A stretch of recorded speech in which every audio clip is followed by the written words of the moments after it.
8월 17일 목요일 새벽 예배를 하나님께 올려드리겠습니다. 잠시 기도하겠습니다. 하나님 아버지 감사합니다. 오늘도 말씀과 기도로 하루를 시작할 수 있도록 인도하여 주심에 감사를 드립니다. 이 시간 주시는 말씀을 통해 깨닫는 은혜와 함께 주님이 공급하시는 힘과 능력과 지혜로 오늘 한 날도 주님과 동행하는 복된 한 날 되게 하여 주옵소서. 감사드리며 예수님의 이름으로 기도드립니다. 아멘. 오늘 우리에게 주시는 하나님 말씀은 예레미야 22장 1절에서 9절까지입니다. 예레미야 22장 1절에서 9절까지 말씀을 제가 받들어 읽겠습니다. 여호와께서 이와 같이 말씀하시되 너는 유다 왕의 집에 내려가서 거기에서 이 말을 선언하여 이르기를 다윗의 왕위에 앉은 유다 왕이여, 너와 내 신하와 이 문들로 들어오는 내 백성은 여호와의 말씀을 들을지니라. 여호와께서 이와 같이 말씀하시되 너희가 정의와 공의를 행하여 탈취당한 자를 압박하는 자의 손에서 건지고 이방인과 고아와 과부를 압제하거나 학대하지 말며 이곳에서 무죄한 피를 흘리지 말라. 너희가 참으로 이 말을 준행하면 다윗의 왕위에 앉을 왕들과 신하들과 백성이 병거와 말을 타고 이 집 문으로 들어오게 되리라. 그러나 너희가 이 말을 듣지 아니하면 내가 나를 두고 맹세하노니 이 집이 황폐하리라. 여호와의 말씀이니라. 여호와께서 유다 왕의 집에 대하여 이와 같이 말씀하시니라. 내가 내게 길앗 같고 레바논의 머리나 내가 반드시 너로 광야에 주민이 없는 성읍을 만들 것이라. 내가 너를 파멸할 자를 준비하리니 그들이 각기 손에 무기를 가지고 내 아름다운 백향목을 찍어 불에 던지리라. 여러 민족들이 이 성읍으로 지나가며 서로 말하기를 여호와가 이 큰 성읍에 이같이 행함이 어찌 됨인고 하겠고 그들이 대답하기는 이는 그들이 자기 하나님 여호와의 언약을 버리고 다른 신들에게 절하고 그를 섬긴 까닭이라 하셨다 할지니라. 아멘.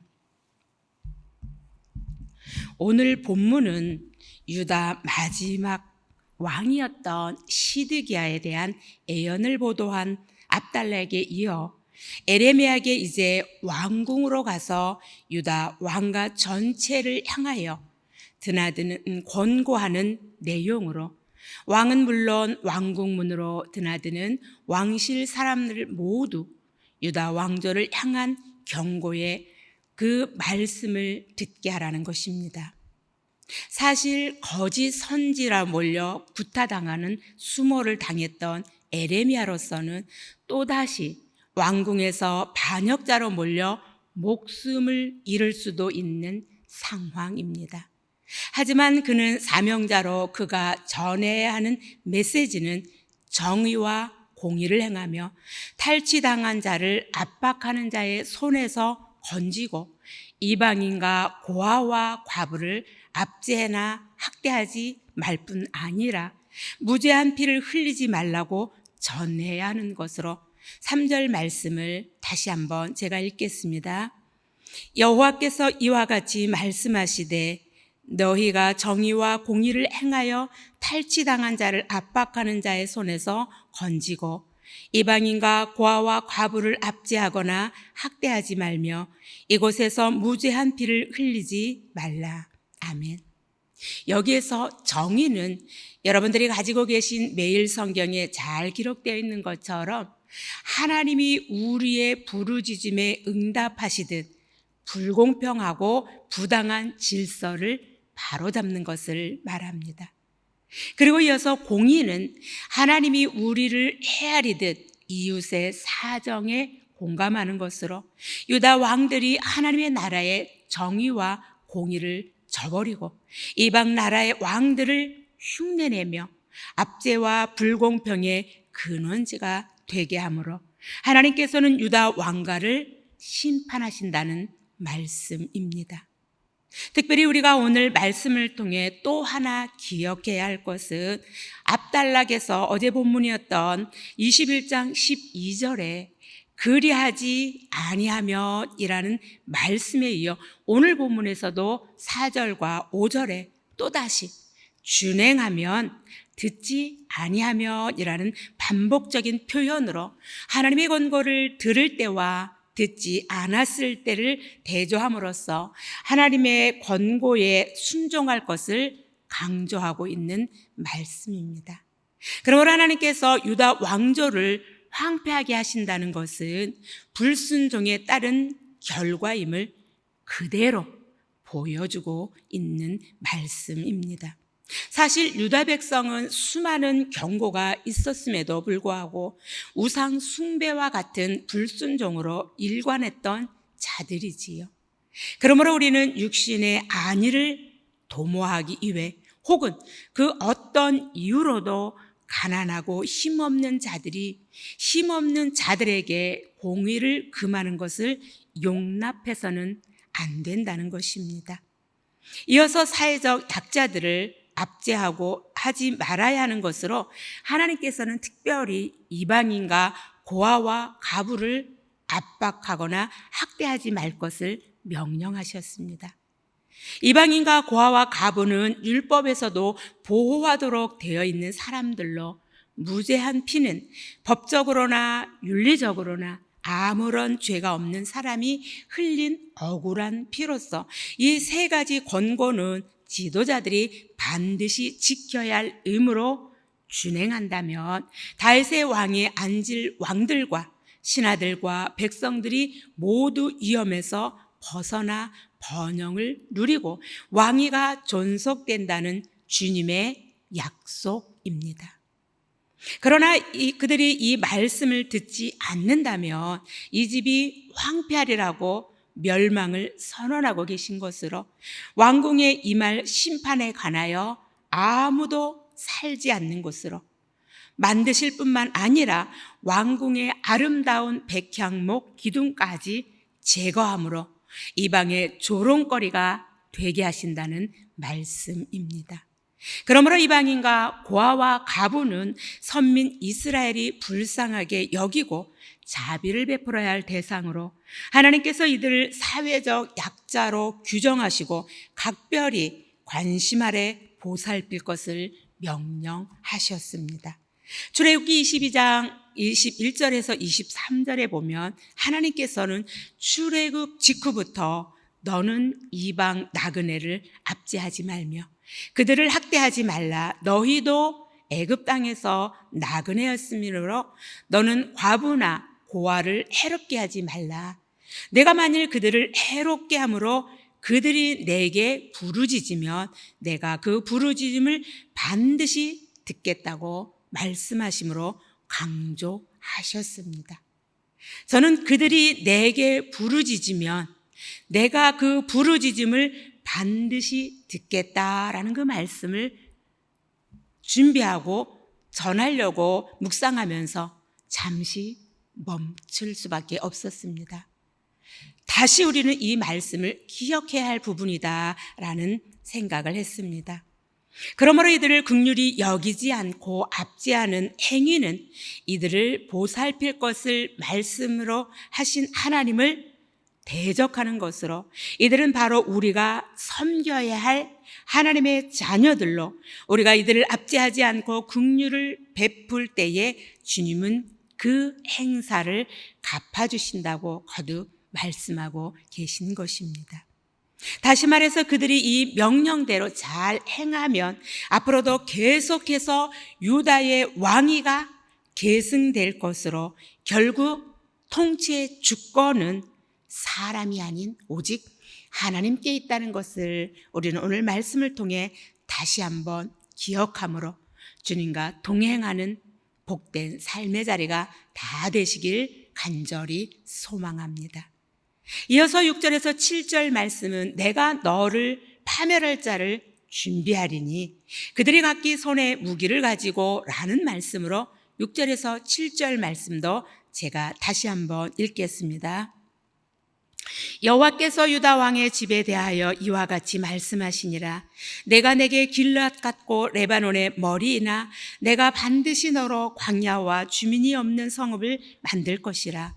내가 너를 파멸할 자를 준비하리니 그들이 각기 손에 무기를 가지고 내 아름다운 백향목을 찍어 불에 던지리라. 아멘. 여기서 길앗 같고 레바논의 머리 같다라는 표현은 그만큼 웅장한 숲과 같이 비옥하다는 의미로 쓰여졌으나 불순종한 결과 이곳을 광야와 주민이 없는 성읍으로 만들 뿐만 아니라 이를 위해 파멸할 것까지 준비하시겠다라는 말씀으로 결국 비옥함과 축복이 불순종으로 인해 사라지게 된다는 것이지요. 사실 그들은 아름다운 백향목을 찍어 불에 태울 것이라고 말하는데 이것은 예루살렘이 앞으로 재앙이 임하게 될 것으로 그 이후에 대해 기록된 8절과 9절 말씀도 제가 다시 한번 읽어드리겠습니다. 여러 민족들이 이 성읍으로 지나가며 서로 말하기를 여호와가 이 큰 성읍에 이같이 행함은 어찌 됨인고 하겠고 그들이 대답하기를 이는 그들이 자기 하나님 여호와의 언약을 버리고 다른 신들에게 절하고 그를 섬긴 까닭이라 하셨다 할지니라. 그렇습니다. 모든 결과에는 그 원인이 반드시 있기 마련인 것으로 하나님은 아무런 이유도 없는데 성읍을 황폐하게 하시는 분 아니십니다. 저는 뉴스를 보면서 가끔 어떻게 사람의 탈을 쓰고 저렇게 잔인할 수가 있을까라는 생각을 하곤 합니다. 그리고 그 생각은 오래가지 않아 모든 원인의 제공은 어른들의 잘못된 욕망 때문이다라는 생각을 종종 하곤 합니다. 사실 오늘 본문은 유다 왕조를 향한 경고이지만 앞에서 계속되었던 유다 백성들을 향한 경고 또한 에레미야를 묵상하는 내내 나오는 내용으로 얼마 전에 묵상했던 16장 10절과 11절과 18장 7, 8절의 말씀으로 다시 한번 제가 16장 17절에서 유다 백성들은 심판의 이유에 대해서 묻던 부분을 되새겨 보려고 합니다.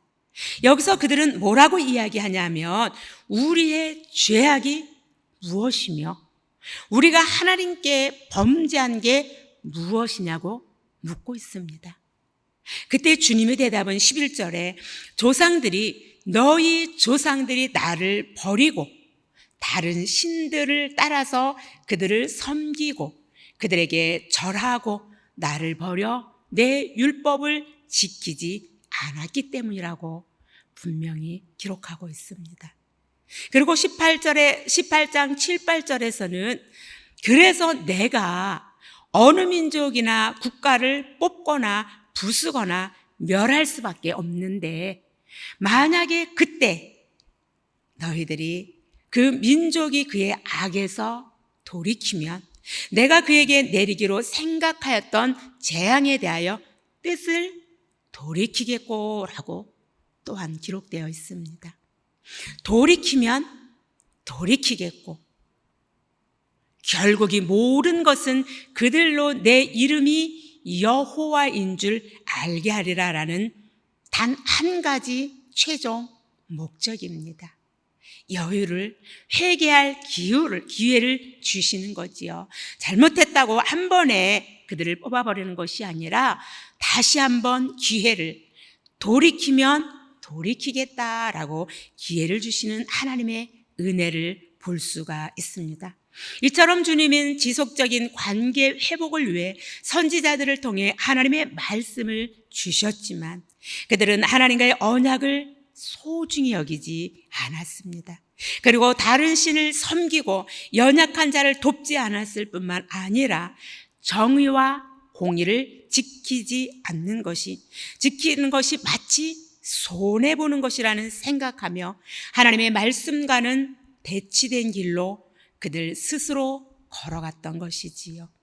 그러므로 우리는 오늘도 여전히 우리 앞에 생명의 길과 사망의 길이 놓여져 있는 삶의 자리에서 이 말씀을 준행할 것인가 아니면 듣지 않을 것인가라는 선택은 오로지 하나님께서는 분명하게 준행하면 복을 받을 것이다 라고 약속하신 것을 기억하며 그와 반대로 살아가는 황폐한 모습을 보지 않는 저와 여러분들의 삶의 자리가 다 되어서 하나님께 영광 돌리는 말씀대로 준행함으로 복된 길을 선택하여 하나님께 영광 돌리는 저와 여러분들의 삶의 자리가 다 될 수 있기를 주님의 이름으로 축복합니다. 기도하겠습니다. 하나님 아버지 감사합니다.